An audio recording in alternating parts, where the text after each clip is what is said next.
Thank you, Mr. Speaker. Mr. Speaker, I rise in support of the amendments before us. I shall be extremely brief, Mr. Speaker. But with your permission, Mr. Speaker, I want to take this moment to congratulate Ms. Bernelle St. Rose, who's the newly appointed President of the National Youth Council, and Ms. Adisa Eugene, the newly appointed Vice President, and every other member of the executive. Mr. Speaker, the two young ladies are from the constituency of Soufrière-Cochejac. I want to commend them, but I also want to tell them that I wish them well. I wish the youth of St. Lucia well. They are in the vanguard at the moment, and I expect them to deliver properly for the young people of St. Lucia. Mr. Speaker, the amendments before us are wide-ranging, but I want to stand here and say a big thank you to the Minister to the Prime Minister and the member for Catherine East, Mr. Speaker, on behalf of not only my constituents, but on behalf of the people of St. Lucia.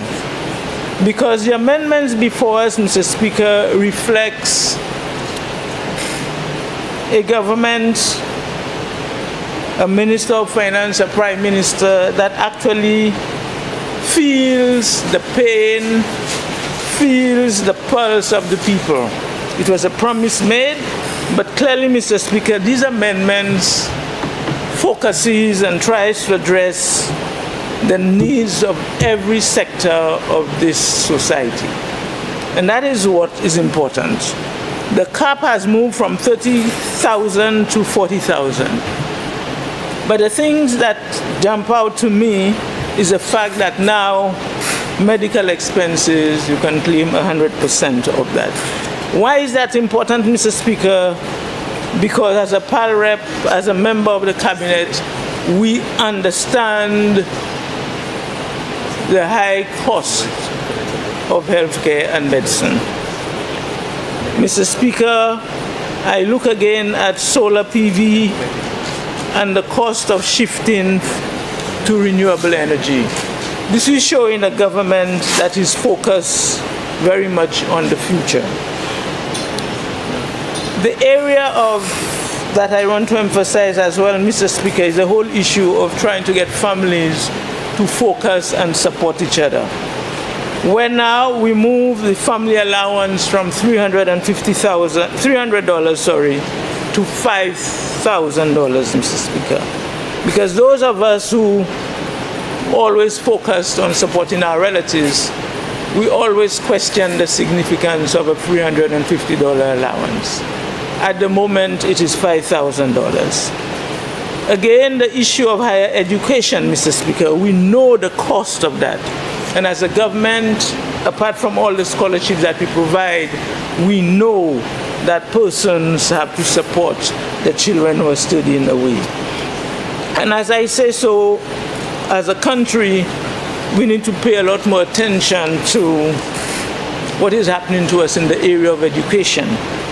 Mr. Speaker, we have the challenges of our children now studying in Cuba. And the parents who have children in Cuba now have to provide a lot more support to those children. So moving that higher education allowance from $5,000 to $10,000, again, is one that is very welcome. For some of our younger persons, Mr. Speaker, who are employed, and for what we call our middle-income persons, allowing our mortgage homeowners to move the allowance from $10,000 to $40,000, Mr. Speaker, is another area where homeowners in particular will now have a level of comfort that they did not have before. Because especially where you have middle-income persons, that was a challenge. That was a challenge for them. But now that we have allowed them that $40,000, they know that we have heard their cry. On behalf of the pensioners, Mr. Speaker, There we have where all pensioners, all income derived from pension is non-taxable. And that's thousands of persons in this country who are receiving a pension now have that particular ease, Mr. Speaker. A government that has shown compassion and continue to show compassion. Mr. Speaker, when I looked at an allowance for investments in shares, and we are telling our young persons that no matter how much you earn, you must have the discipline of savings. We need to speak on that a lot more, Mr. Speaker. We need to speak on that a lot more. Whatever your income, you must have a portion to put aside for a rainy day. So the young member on my right is nodding. And as a government, we are making these provisions, these policy positions to encourage and to enable our young persons to do this. And finally, Mr. Speaker, we have a $50,000 allowance for our businesses to encourage training in IT, in AI. Again, forward thinking, Mr. Speaker.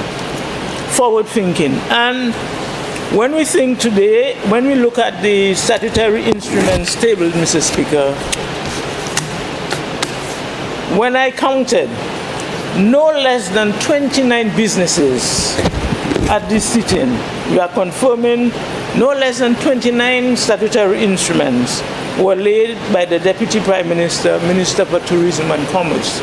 Again, a government continuing to balance support to the business community as well as support to the workers, to the pensioners, a balance, a government that is showing balanced fiscal policies, balanced macroeconomic policies, balanced social policies as we try to bring this country forward. The situation out there is external positions are quite hostile, Mr. Speaker, but I believe if our Prime Minister at the helm, with some of the social policies and economic policies that we are putting in place as a country, this boat, St. Lucia, will continue to remain afloat and make progress. Mr. Speaker, I support the amendments before us. I thank you.